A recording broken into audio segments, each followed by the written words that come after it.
అమ్మా, మేము స్కూల్కి రెగ్యులర్గా వెళ్తున్నామమ్మా. నువ్వు చూస్తున్నావుగా.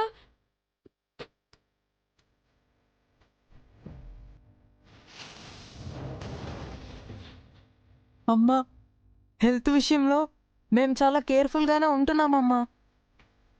నువ్వేం బాధపడద్దు. నువ్వెప్పుడు లీడర్షిప్ క్వాలిటీస్ ఉండాలని కోరుకునేదాన్ని కదా. నేను ఇప్పుడు స్కూల్ లీడర్ని కూడా అయ్యానమ్మా. నీకోసమే అమ్మా.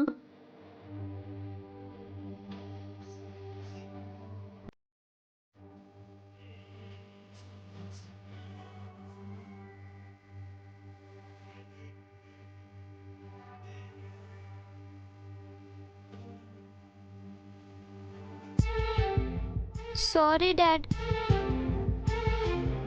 మేమందరం ఎమోషనల్ అయ్యాం. ఇంకెప్పుడు ఇలా ఏడవము.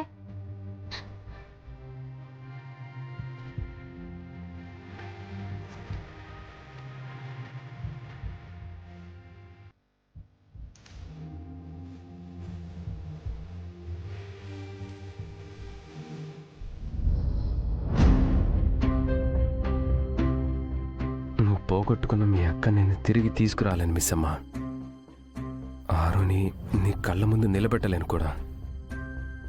నేను నీకు మీ అక్క విషయంలో ఏమైనా చేయగలను అంటే అది ఆఖరిసారి మీ అక్క అస్థికల్ని ముట్టుకునేలా చేయడం. తీసుకోండి డాడ్. మిస్ అమ్మ, అస్థికల్ని తీసుకెళ్ళి నా రూమ్లో పెట్టు.